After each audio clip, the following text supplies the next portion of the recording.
तमाम देखने और सुनने वालों को खुशामदीद। इस ट्यूटोरियल में हम ये देखेंगे कि हम जो टेक्स्ट इफेक्ट हमने एडोबी फोटोशॉप में मुख्तलिफ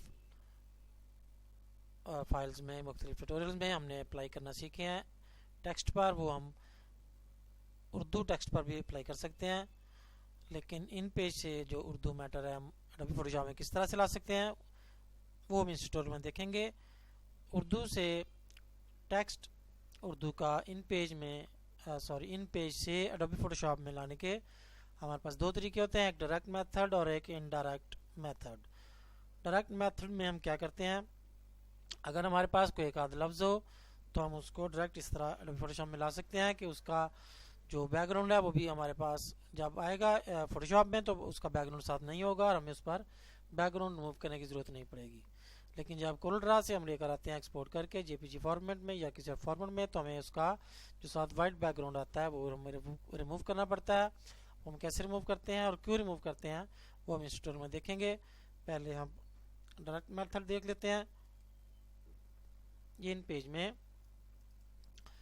ये टेक्स्ट लिखा हुआ है ईद मुबारक, और इसको हम कैसे अब लेके जाएंगे यहाँ से डायरेक्ट एडोबी फोटोशॉप में। हम इसको करेंगे फाइल, एक्सपोर्ट पेज, और यहाँ पर ब्राउज, और यहाँ नीचे सेव एज टाइप, इसमें हम करेंगे नीचे वाली ऑप्शन एनकैप्सुलेटेड पोस्टस्क्रिप्ट फाइल्स। इसको सेलेक्ट किया माय डॉक्यूमेंट में, मैं इसको सेव कर लेता हूँ और इसका नाम रख लेता हूँ ADB01, और इसको सेव किया और इसको ओके किया और इसको मिनिमाइज किया। फोटोशॉप में हम फोटोशॉप ओपन करके इसको डायरेक्टली यहाँ पर ओपन कर सकते हैं। वो हमारी फाइल है माई डॉक्यूमेंट्स में और उसका नाम था ADB1 जी, ये हमारे पास वो फाइल मौजूद है।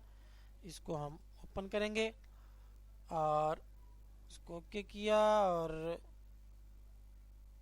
जी ये हमारे पास उर्दू वाली जो हमारी फाइल थी वो इस तरह से ओपन हुई कि हमारा जो बैकग्राउंड है वो साथ बिल्कुल कोई भी नहीं आया और हमारा जो टेक्स्ट है वो यहाँ पर सिंपली वहाँ से आ गया। साइज चेंज किया, डबल क्लिक किया, साइज ओके किया उसका।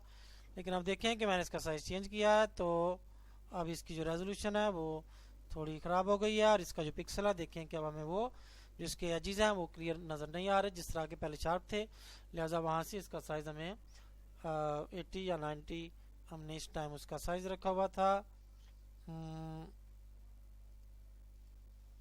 इस टाइम इसका साइज़ है 90, यानी कि अगर हमें यहाँ पर मैटर उसका बड़ा चाहिए साइज़ में जो टेक्स्ट है उर्दू का, तो यहाँ वहाँ से हमें ज़्यादा बड़े साइज़ में लाना पड़ेगा, जिसके लिए कई दफ़ा हमें प्रॉब्लम हो जाती है। हमारी सेटिंग भी ज़ाहिर है मैटर ज़्यादा होगा, सेटिंग उसकी आउट हो जाएगी, एक पेज पे वो सही नहीं आएगा उस तरह से जिस तरह से हम चाहें। तो उसके लिए फिर क्या तरीका हम यूज़ करते हैं, इनडायरेक्ट मेथड। इनडायरेक्ट मेथड के लिए हम क्या करेंगे कि इसको मैं कर देता हूँ मिनिमाइज और इन पेज को खोलता हूँ। इनडायरेक्ट मेथड जब टेक्स्ट ज़्यादा हो या थोड़ा भी हो तो उसके लिए हम ये काम यूज़ कर सकते हैं, लेकिन ज़्यादा हो तो हमारे पास सिर्फ यही ऑप्शन है कि हम उसको इनडायरेक्टली ही वहाँ लेकर जाएं ताकि हम उसको ज़्यादा ईजी तरीके से कंट्रोल कर सकें अपने उर्दू के टेक्स्ट को। जी ये कुछ टेक्स्ट अरबी कुछ मैटर है, ये मेरे पास एक फ़ाइल पड़ी हुई थी, मैंने इसी से हेल्प ली आपको इस ट्यूटोरियल में बताने के लिए। इसको हम एक बॉक्स लगा के, ये जो हमारे पास दो एन होते हैं टूल बॉक्स में, जो ऊपर वाला एन होता है उससे हम एक बॉक्स लगाते हैं और उसके अंदर हम वो टेक्स्ट जो भी था पेज पे लिखा हुआ उसको कॉपी करके पेस्ट करें और बाद में उसको साइडों से उसके क्लिप पकड़ के उसकी जो भी आपने अलाइनमेंट करनी हो वो कर लें। और बाद में हम इसको सेलेक्ट करेंगे और कंट्रोल C या एडिट पर जाकर हम इसको कॉपी करते हैं। कंट्रोल C इसकी शॉर्ट किया, इसको कॉपी किया और इन पेज को हमने बंद नहीं करना बल्कि इसको मिनिमाइज करना है। इन पेज को मिनिमाइज करें और उसके बाद कोरलड्रा हमने ओपन करनी है। ये कोरलड्रा मैंने पहले से ओपन करके रखी हुई है ताकि रिकॉर्डर ऑन है तो हमारा ज़्यादा टाइम वेस्ट ना हो।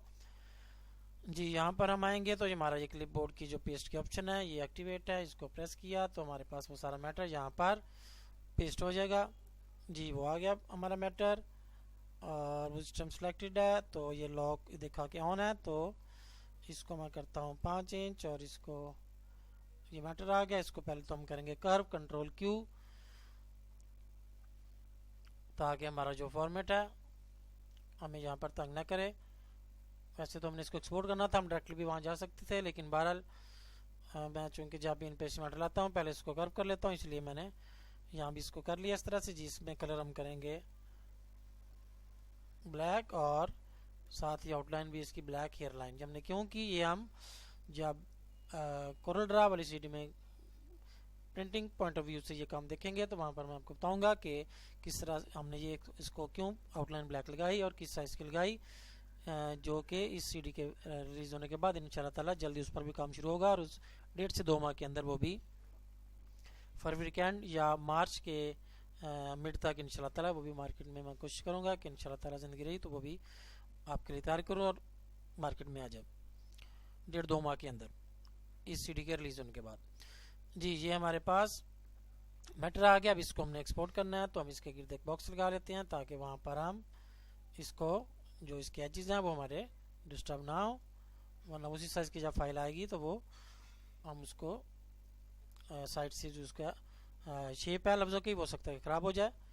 ये हमने एक बॉक्स लगा लिया मैटर के साइज से, जो हमारा टेक्स्ट था उससे बड़ा। इस सारे को सिलेक्ट किया और हम जाएंगे फाइल और इसको करेंगे हम एक्सपोर्ट, कंट्रोल इसकी शॉर्ट की है जी। इसको हम एक्सपोर्ट करते हैं और इसका नाम रख लेते हैं, इसका नाम भी हम रख लेते हैं जी, इसका नाम रख लेते हैं CDR to Adobe Photoshop, CDR to Adobe Photoshop ADB जी, कोई भी नाम आप रख लें। और इसको एक्सपोर्ट किया, एक्सपोर्ट का बटन प्रेस किया, जो ऑप्शन आ गई इसमें इसकी जो रेजोल्यूशन है 150 DPI मेरे ख्याल से ठीक रहेगी हमारे फाइल के हिसाब से। इसको ओके किया और इसको भी ओके कर दिया या एंटर कर दें और इसको करें मिनिमाइज या क्लोज कर दें कोरल ड्रा को। और यहाँ पर जो हमारी एक तो ये फाइल थी, हम यहाँ पर एक नई फाइल ओपन करते हैं और इसको किया हमने ओके। सॉरी, इसका हम साइज ले लेते हैं डिफॉल्ट फोटोशॉप साइज सॉरी, बल्कि ऐसे करते हैं कि हम यहाँ पर डायरेक्टली ओपन कर लेते हैं, ऑटोमेटिक हमारा साइज वही ओपन होगा जी। ओपन करेंगे हम इसको, ओपन होगा ये, उसका नाम था हमने रखा, उसका नाम था जी हमारा JPG माई डॉक्यूमेंट्स, उसका नाम था जी है कोरल ड्रा, सॉरी SDR हो गया, CDR करना था, SDR टू ADB जी। इसको ओपन किया और ऑटोमेटिक हमारा फाइल साइज वही हो गया जी। देखें कि हमारे पास ये मैटर आ गया। इसकी हम कर लेते हैं एक कॉपी ताकि हमारा ओरिजिनल मैटर ख़राब ना हो। इसको ऑफ कर दिया जी। अब ये देखें कि हमारा जो मैटर है, मैं इसके नीचे एक नई लेयर ऐड कर लेता हूँ ताकि हमें देखने में आसानी हो। उसमें हम कलर कोई कर लेते हैं, कोई ऐसा कलर जिससे हमें पता चल जाए कि हमारा जो टेक्स्ट है वो हमने उससे जो करना था उसके साथ वो सही तौर पे हमने कर लिया या नहीं। इस लेयर को सिलेक्ट किया, यहाँ कलर लाइट को कर लिया और आल्ट डिलीट, उसमें वो कलर नीचे वाली लेयर में आ गया जी। अब ऊपर वाली लेयर से हमें वाइट कलर इरेज करना है तो हम मैजिक वन टूल से अगर इसको सिलेक्ट करते हैं, वाइट पर क्लिक किया, सॉरी इस लेयर को सिलेक्ट किया और मैजिक वन टूल से वाइट कलर पे क्लिक किया, तमाम कलर जो था पोर्शन वाइट का सिलेक्ट हो गया। कीबोर्ड से डिलीट प्रेस किया और इसका जो था वाइट पोर्शन डिलीट हो गया। लेकिन आप देख रहे होंगे कि जहाँ जहाँ वो फे या ज़्वाद या तोएं या जिस तरह के बीजे हमारा जो टेक्स्ट का वो वाला हिस्सा जिसमें कि बीच में उसके कुछ पोर्शन बाकी था, खाली था, उसमें वो जो वाइट कलर था बैकग्राउंड का वो भी साथ ही चुन के आया और वो उसमें से इरेज मैजिक वन टूल से नहीं होगा। तो उसके लिए हमारे पास एक बड़ी आसान और ख़ूबसूरत ऑप्शन जो कि इससे पहले भी हमने कहीं यूज़ की थी, वो गालबन बेकरी टेक्स्ट वाले में जी, गालबन उसमें जिसमें हमने बेकरी इफेक्ट दिया था टेक्स्ट को और वहाँ पर हमने एक कलर सेलेक्ट किया था अपने टेक्सचर में से। तो वही हम यहाँ भी करेंगे कि इस लेयर को सिलेक्ट रखते हुए सिलेक्ट कलर रेंज जी। अब इस टेक्स्ट में से हमने कौन सा कलर सेलेक्ट करना है, सैम्पल्ड कलर।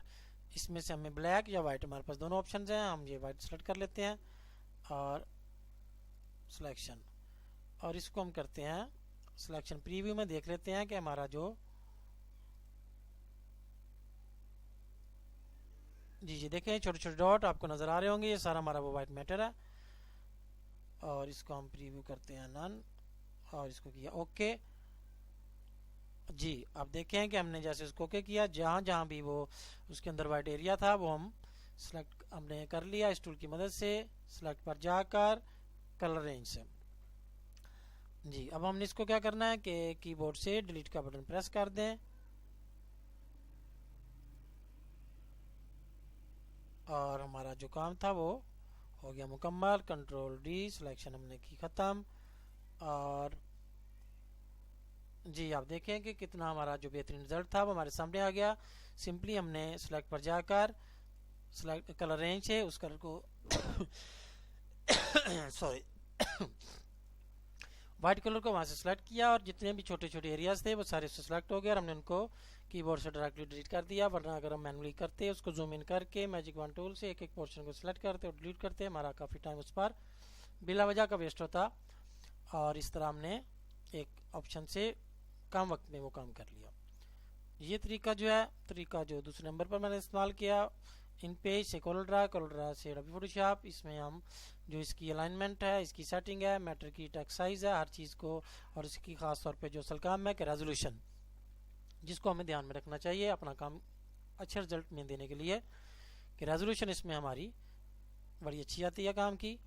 और ये देखें कि हमारा जो टेक्स्ट था वो बिल्कुल क्लियर है। अगर इसको हम मजीद बड़ा करना चाहें तो वहाँ जाकर सिंपली हम टेक्स्ट का साइज नहीं चेंज करेंगे, सिर्फ उसकी रेजोल्यूशन 150 थी उसको 200 कर दें, 250 कर दें, 300 कर दें, तो यहाँ पर उसका जो ओरिजिनल साइज है सॉरी जब डबल क्लिक करेंगे एक्चुअल पिक्सल साइज ऑटोमेटिक वो टेक्स्ट भी बड़ा हो जाएगा। लिहाजा साइज जो है रेजोल्यूशन के टाइम पे बढ़ा रहे हैं कोलोरेडर में जाके, बजाय के इन पेज से बढ़ाने के। उम्मीद है कि ये दूसरा तरीका भी आपको पसंद आया होगा, खासतौर पे जो इसमें वाइट कलर्स जो टेक्स्ट के अंदर से जो मैंने ख़त्म करने का आपको तरीका बताया आपको पसंद आएगा और आप इसको अपने इस्तेमाल में लाएंगे। फिर मिलते हैं।